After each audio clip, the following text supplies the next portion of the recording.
ॐ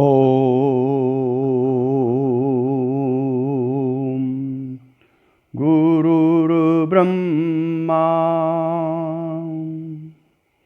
गुरुर्विष्णु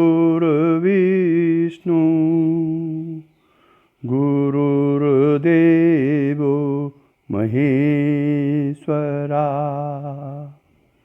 गुरु साक्षात् परब्रह्म तस्मै श्री गुरुवे नमः। नित्यं शुद्ध निराभासं निराकारं निरञ्जनं नित्यबोधचिदानन्दं गुरुर्ब्रह्म नमाम्यहम्। यस्य पाद प्रभाध्यस्ताः प्रपञ्चो भाति भासुरा तमहं सद्गुरु वन्दे पूर्णानन्दचिदात्मकम्। ओम भगवत स्वरूप सदगुरुदेव श्री देवेंद्र विज्ञानी जी महाराज के चरण कमलों में प्रणाम करते हुए इस परंपरा के सभी साधकों की आध्यात्मिक उन्नति की प्रार्थना श्री चरणों में करते हुए श्री गुरुदेव द्वारा लिखित भागवत सार संग्रह पर आगे का प्रवचन प्रारंभ करने से पूर्व मैं कल किसी महिला साधक का फ़ोन मुझे आया था कि आपने प्रवचन में कहा कि वेद श्रवण में स्त्री और शूद्र का अधिकार नहीं है। उनको बड़ा आवेश था कि वहाँ स्त्री को कम सिन आंका गया है। वर्तमान परिस्थिति के अनुसार उनका ये कहना ठीक ही है, लेकिन तत्काल जब शास्त्र बने होंगे इसका मुख्य कारण क्या था वो तो वह शास्त्रकार ही बता सकते हैं। लेकिन फिर भी मैं अपने ज्ञान और विज्ञान की दृष्टि से इसका जवाब देना उचित समझता हूँ। वेद श्रवण के लिए कहा गया है। वेद में 3 कांड हैं, उपासना कांड, ज्ञान कांड और कर्म कांड। उपासना कांड और ज्ञान कांड में सभी का अधिकार है, वो स्त्री हो, पुरुष हो, पतित हो, किन्नर हो, कोई भी हो। उपासना कांड और ज्ञान कांड में सबका अधिकार है। कर्म कांड के लिए कहा गया कि स्त्री और शूद्र का श्रवण करने का अधिकार नहीं है। करने का अधिकार तो है, लेकिन श्रवण करने का अधिकार नहीं है। ध्यान दीजिए इस बात पर। स्त्री, शूद्र और पतित द्विजाति तीनों ही वेद श्रवण के अधिकारी नहीं हैं। श्रवण का अधिकार इसलिए नहीं है कि वह शास्त्रों के जो कल्याणकारी कर्म हैं के आचरण में भूल या त्रुटि कर बैठते हैं। स्त्री का वाम अंग ज़्यादा चलता है, बायां हाथ ज़्यादा चलता है, बायां पैर ज़्यादा चलता है। वाम भाग की जो क्रीड़ाएं हैं, जो कलाएं हैं, वो स्त्री की ज़्यादा चलती है। दूसरा, उनका कुछ ऐसी प्रकृति है जिससे कि वो महीने के 4-5 दिन तक कर्मकांड के अधिकारी नहीं होते हैं। कर्मकांड कर रहे हैं और वो परिस्थिति आ गई जिसमें वो कर्मकांड नहीं कर सकते। उस जमाने में, आज तो इसका कोई अर्थ नहीं है, तो कर्मकांड कैसे कर पाएंगे वो? क्योंकि जब वो ऋतु धर्म में होते हैं उसमें कोई भी कर्मकांड वो नहीं कर सकती हैं। इसीलिए स्त्रियों को शुद्ध श्रवण करने का अधिकार नहीं वेदों में, क्योंकि वो परिस्थिति आने पर वो श्रवण को उचित रूप से नहीं कर सकती हैं। ऐसा मैं समझता हूँ। अब रहा शूद्र। शूद्र कोई निम्न जाति नहीं है। आज बना दी हमने शूद्र को निम्न जाति। शूद्र उनके लिए कहा गया जिनका कार्य केवल सेवा करना है। वर्णाश्रम धर्म भगवान कृष्ण के ज़माने में बनाए गए थे। उस समय वे किन्नर होते थे। भगवान राम ने उनकी बड़ी प्रशंसा की है रामायण में किन्नरों की। तो इसलिए शूद्र का मतलब सब धर्मों की सिद्धि का मूल सेवा ही है। बिना सेवा के कोई धर्म नहीं है। अतः सब धर्मों की मूलभूत सेवा ही जिसका धर्म है वह शूद्र सब वर्णों में महान है। ये भागवत के स्कंद 3 और अध्याय 6 में इसका विस्तृत वर्णन है। अर्थात स्त्री और शूद्र को निम्न स्तर मानना ये हमारी वर्तमान देहाध्यासी बुद्धि का परिणाम है। शास्त्रों में इसकी बड़ी महानता है। यहाँ तक किन्नरों की महानता है। तो स्त्री तो फिर भी श्रेष्ठ है। शूद्र जाति से मतलब नहीं है। शूद्र का मतलब जो सेवा भाव रखता हो, वो शूद्र का वर्णाश्रम धर्म बनाया गया था। इसलिए इसका मैंने अपनी बुद्धि और बल से इसका निराकरण कर दिया है। शास्त्रों में जो कुछ कहा गया है वो तत्कालीन ऋषियों के अनुभव द्वारा कहा गया है। इसलिए इसमें कोई बुराई मानने की बात नहीं है। अब आगे का प्रवचन प्रस्तुत किया जा रहा है। तीर्थ यात्रा में महर्षि मैत्रेय से आत्मा का ज्ञान प्राप्त करके विदुर जी हस्तिनापुर लौट आए। विदुर जी साक्षात धर्मराज थे, जो मांडव्य ऋषि के श्राप से दासी पुत्र शूद्र बन गए थे। अब ये भी शूद्र जाति के थे, लेकिन वहाँ राजवंश में क्या सम्मान था, संत कहलाते हैं ये। तो शूद्र कोई निम्न जाति नहीं, ये संत कहलाए। पूरे पांडव वंशों में दासी पुत्र थे। दासी पुत्र शूद्र बन गए थे। कौन? विदुर जी। युधिष्ठिर के पूछने पर विदुर जी ने तीर्थों और यदुवंशों के संबंध में जो देखा था वह सब सुनाया। पर महान कष्ट होने की संभावना से यदुकुल के विनाश का समाचार विदुर जी ने युधिष्ठिर को नहीं सुनाया। विदुर जी ने अपने ज्येष्ठ भ्राता श्री धृतराष्ट्र को संसार की असारता, माया की क्रूरता, वैराग्य और मानव जीवन की सार्थकता पूरी तरह समझाई, क्योंकि विदुर संत थे, जिससे वे वैराग्य संपन्न होकर समस्त कुटुंबों से छिपकर चुपचाप गांधारी सहित तप हेतु उत्तराखंड में चले गए। नारायण बोलना पड़ेगा। उनके इस प्रकार चुपचाप चले जाने से युधिष्ठिर बहुत चिंतित हुए। संजय से पूछा तो वह भी इसके अनजान और कातर थे, अतः कुछ भी नहीं बता सके। संजय धृतराष्ट्र का सारथी था।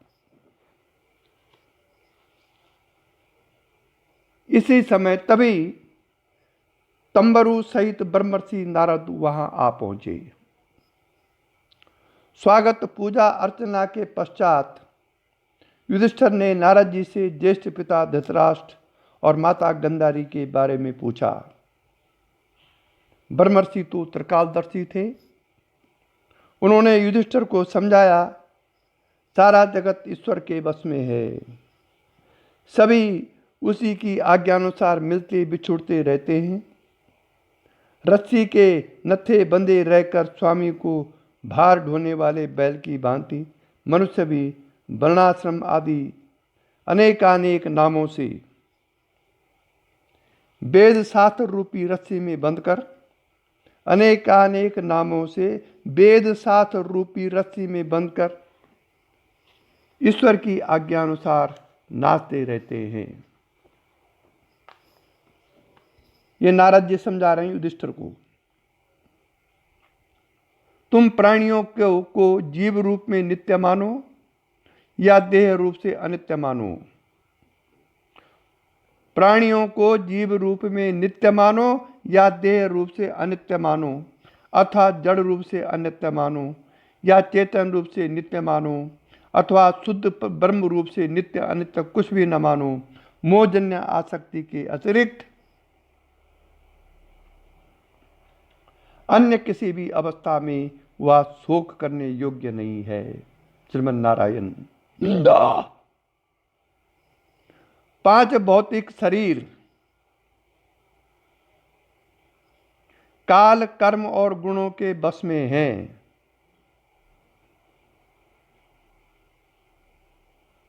अजगर के मुख में पड़े हुए मनुष्य के समान यह शरीर किसी की रक्षा ही क्या कर सकता है।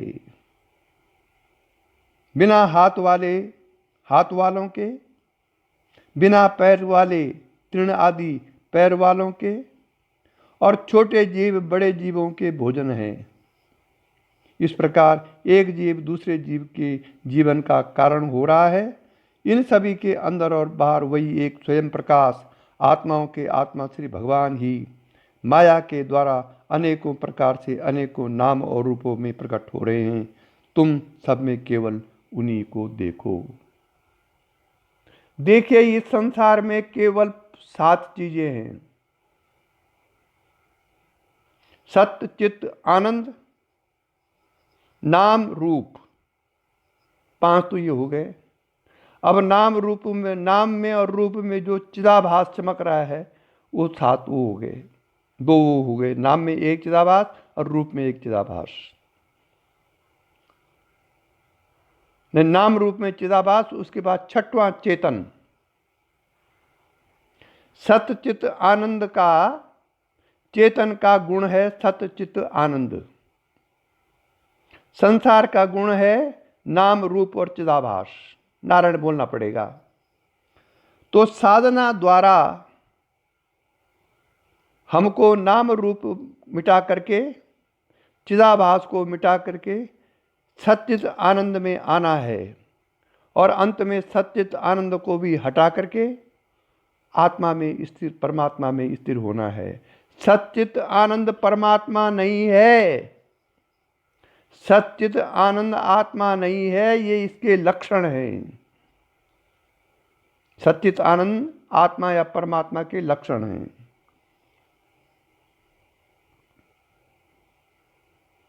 गांधारी और विदुर के साथ धृतराष्ट्र सप्त स्रोत हिमालय के दक्षिण में 7 धाराओं में बहती हुई गंगा जी या सप्त सरोवर में ऋषियों के आश्रम पर केवल जल पीकर निवास कर रहे हैं। उन्होंने आसन जीतकर, प्राणों को बस में करके इंद्रियों को विषयों से हटा लिया है। केवल श्री भगवान की धारणा से उनके तम, रज और सतोगुण नष्ट हो गए हैं। उन्होंने अहंकार को बुद्धि के साथ जोड़कर उसे क्षेत्रज्ञ आत्मा में, क्षेत्रज्ञ आत्मा को महाकाश में, और महाकाश को महाकाश में घटाकाश के समान सर्वाधिष्ठान ब्रह्म में एक कर दिया है। वह ठूंठ की तरह निश्चल बैठे हैं। आज से 5वें दिन वह शरीर का परित्याग कर देंगे और वह जलकर भस्म हो जाएगा। गांधारी भी अपने पति का अनुसरण करेगी। अपने भ्राता का इस प्रकार मोक्ष हुआ जानकर विदुर जी तीर्थ यात्रा पर चले जाएंगे। युधिष्ठिर, अब तुम उनके मार्ग में बाधक मत बनो। ये नारद जी कह रहे हैं युधिष्ठिर को।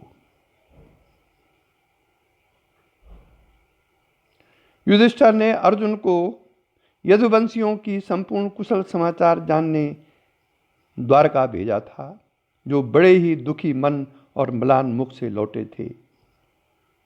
उन्होंने यादवों के वैभव और श्री कृष्ण द्वारा अपने ऊपर किए अनेकानेक अनुग्रह और उपकारों का बखान करते हुए यदुकुल के विनाश और श्री कृष्ण के परम धाम प्रयाण की सब समाचार सुनाए। श्री कृष्ण की लीलाओं का वर्णन और उनका स्मरण करते करते अर्जुन को गीता में विस्मृत ज्ञान का स्मरण हो आया। ब्रह्म ज्ञान की प्राप्ति से माया के आवरण भंग होकर उन्हें गुणातीत अवस्था प्राप्त हो गई। किसको? अर्जुन को। द्वैत का संशय निवृत्त होने से सूक्ष्म और कारण शरीर भंग हो गया और वह जन्म मृत्यु के चक्र से सर्वथा मुक्त हो गए। श्री कृष्ण के परम धाम जाते ही कलयुग आ गया था। धर्मराज युधिष्ठिर ने परीक्षित को राज सिंहासन के अभिषिक्त कर दिया। उन्होंने दृढ़ धारण द्वारा वाणी को मन में, मन को प्राण में, प्राण को अपान में, अपान को उसकी क्रिया से मृत्यु में और मृत्यु को पंचभूत शरीर में और शरीर के मृत्यु रूप अनुभव करके उसे त्रिगुण में, त्रिगुण की मूल प्रकृति में, सर्व कारण रूपा मूल प्रकृति को आत्मा में और आत्मा को अविनाशी ब्रह्म में विलीन कर दिया। इससे उन्हें यह अनुभव होने लगा कि यह समस्त दृश्य प्रपंच ब्रह्म का ही स्वरूप है और एकमात्र ब्रह्म ही इस रूप में संवर्तित है। युधिष्ठिर उत्तर दिशा की ओर चले गए। उनके भाइयों ने भी उनका अनुगमन किया। श्री कृष्ण को परम धाम गया सुनकर विदुर जी ने भी प्रवास क्षेत्र में अपना शरीर त्याग दिया। द्रौपदी पांडवों को सर्वथा निरपेक्ष हुआ जानकर प्रेम से श्री कृष्ण का चिंतन करते हुए उन्हीं में समा गई। द्रौपदी भी। परीक्षित ने उत्तर की पुत्री इरावती से विवाह किया। उन्होंने जन्मेजय आदि 4 पुत्र, उनके परीक्षित जी के जन्मेजय आदि 4 पुत्र हुए। एक समय दिग्विजय करने निकले महाराजा परीक्षित के शिविर में थोड़ी ही दूर धर्म को रोती बिलखती आंसू बहाती पृथ्वी माता मिली। पृथ्वी ने दुखी मन से कहा कि जिन भगवान श्री कृष्ण में सत्य, पवित्रता, दया, क्षमा, त्याग, संतोष, सरलता, सम, दम, तप, समता, तितिक्षा, उपरति, शास्त्र विचार, ज्ञान, वैराग्य, ऐश्वर्य, वीरता, तेज, बल, स्मृति, स्वतंत्रता, कौशल, कांति, धैर्य, कोमलता, निर्भीकता, विनयशील, साहस, उत्साह, बल, सौभाग्य, गंभीरता, स्थिरता, आस्तिकता, कीर्ति, गौरव और निरहंकारता, ये 39 अप्राकृतिक गुण थे। वह इस लोक से अपनी लीला संभरण करके परम धाम चले गए।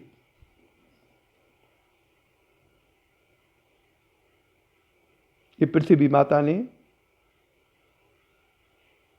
जो धर्म के लिए रोती बिलखती रही थी, अब यह संसार पापमय और कलयुग के कुदृष्टिपूर्ण हो गया है। मैं स्वयं अपने लिए देवता, पितर, साधु, ऋषि, समस्त वर्णों और आश्रमों के लिए दुखी हो रही हूँ। धर्म और पृथ्वी में इस प्रकार परस्पर के दुख और ह्रास की वार्ता ही हो रही थी कि पूर्व बाहमनी सरस्वती के तट पर राजा परीक्षित वहां पहुंचे।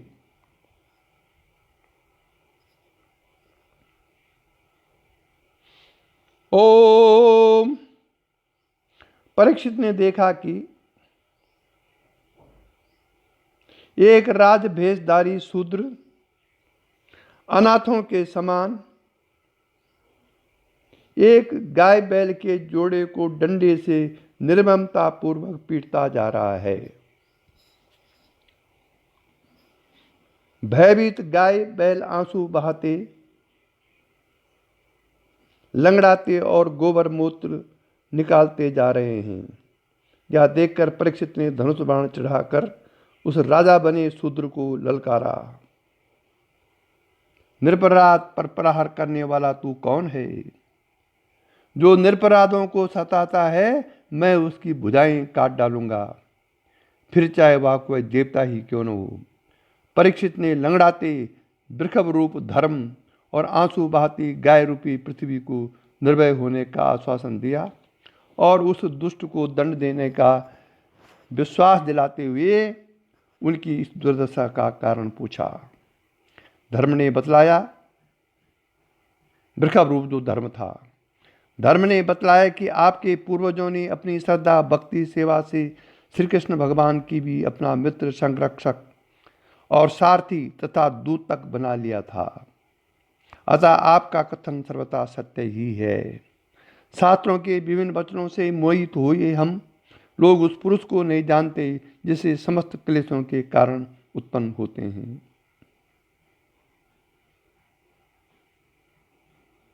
जो लोग किसी भी प्रकार द्वैत को स्वीकार नहीं करते वह अपने आप को ही अपने सभी दुखों का कारण बतलाते हैं। कोई प्रारब्ध को, कोई कर्म को, कोई स्वभाव को, तो कोई ईश्वर को दुखों का कारण मानते हैं। किन्हीं किन्हीं का मत है कि दुखों का कारण न तो तर्क द्वारा जाना जा सकता है और न ही वाणी द्वारा बताया जा सकता है। अब आप अपनी बुद्धि से ही विचार कीजिए कि कौन सा कारण ठीक है। धर्मरूप वृषभ के मुख से या धर्मोपदेश सुनकर परीक्षित ने कहा कि निश्चय ही आप स्वयं धर्म ही हैं। आपने अपने दुख का कारण इसलिए नहीं बताया क्योंकि जो नरक आदि अधर्म करने वालों को प्राप्त होते हैं वे ही चुगली करने वाले पिसून को भी मिलते हैं। अतः यही सिद्धांत ठीक है कि वाणी से परमात्मा की माया का निरूपण नहीं किया जा सकता। सतयुग में आपके तप, पवित्रता, दया और सत्य ये 4 आचरण थे। अधर्म के अंश, गर्व, आसक्ति और मद से आपके प्रथम 3 चरण नष्ट हो चुके हैं।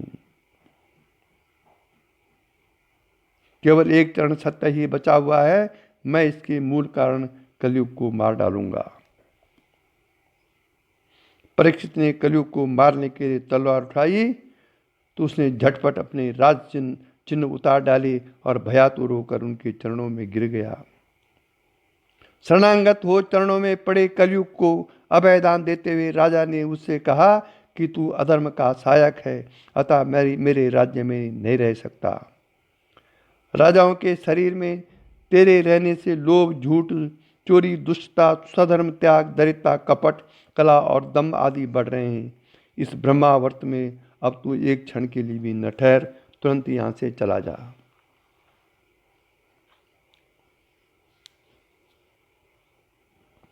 भयभीत कलयुग ने स्वयं को भी उन्हीं की प्रजा बताते हुए अपने लिए आश्रय और निवास स्थान मांगा। परीक्षित ने सोच विचार कर उसे धूत, मद्यपान, स्त्री संग और हिंसा ये 4 निवास स्थान दिए। यह भी कलयुग का वर्णन है। इन्हें अति अल्प अपर्याप्त बताने पर उसे एक स्थान स्वर्ण और देकर उसके निवास हेतु उसे कुल 5 स्थान दिए। इस प्रकार उनकी आज्ञाओं का पालन करते हुए कलयुग झूठ, मद, काम, बैर और रजोगुण इन 5 स्थानों में निवास करने लगा। इसलिए धर्मात्मा राजा, धर्मोपदेशक और आत्मकल्याण के इच्छुक जनों को इनका सेवन कदापि नहीं करना चाहिए। राजा परीक्षित ने धर्म के 4 चरण पुनः जोड़ दिए और आश्वासन देकर पृथ्वी का सुसंवर्धन किया। भ्रमर के समान सारग्राही राजा परीक्षित कलयुग से कोई दोष द्वेष नहीं रखते थे क्योंकि उन्हें पता था कि कलयुग में कुछ अच्छाइयां भी हैं।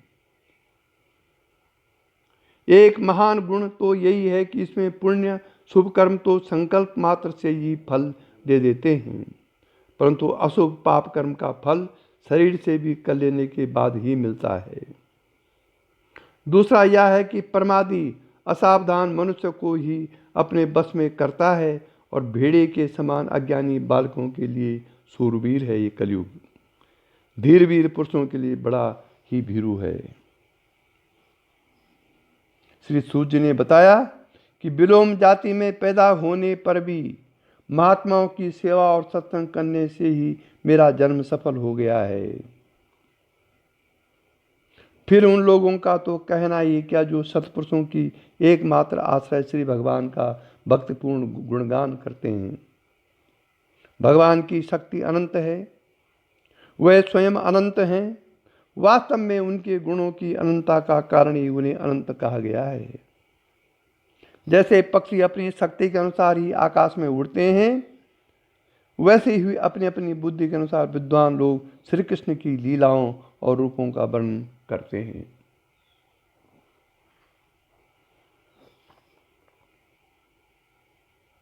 एक बार राजा परीक्षित वन में शिकार खेलने गए। थकान, भूख और प्यास से व्याकुल होकर वह समीक ऋषि के आश्रम में घुस गए। वह ऋषि इंद्रिय, प्राण, मन और बुद्धि को निरुद्ध करके संसार तथा तीनों अवस्थाओं से रहित होकर निर्विकार तूर्य पद में स्थित थे। अतः उन्हें राजा के आने का पता ही नहीं चला और कोई स्वागत सत्कार नहीं कर सके। इस पर राजा को बहुत क्रोध आया। थकान, भूख, प्यास से विकल राजा उन ऋषि की वास्तविक स्थिति को नहीं समझ पाए और उन्हें कोई ढोंगी, पाखंडी, तपस्वी समझकर अपने धनुष की नोक से पास में पड़ा एक मरा हुआ सर्प उनके गले में डालकर वहां से चल गए। समीक ऋषि का पुत्र बड़ा तेजस्वी था। जब उसने अपने साथ खेलने वाले बालकों से यह समाचार सुना तो पिता के अपमान से आग बबूला होकर उदंड राजा की भरपूर भर्त्सना की और कौशिकी नदी के जल में आचमन करके श्राप दिया। कुलंगार परीक्षित ने मेरे पिता का अपमान करके मर्यादा का उल्लंघन किया है, इसलिए मेरी प्रेरणा से आज से 7वें दिन तक सर्प उसे डस लेगा। किसको? परीक्षित को। नारायण बोलना पड़ेगा। सांप देकर वह आश्रम पर आया और पिता के गले में मरा हुआ सांप पड़ा देखकर रोने लगा। समीक ऋषि की समाधि भंग हुई। मरा सांप गले से दूर फेंककर उन्होंने पुत्र से रोने का कारण पूछा।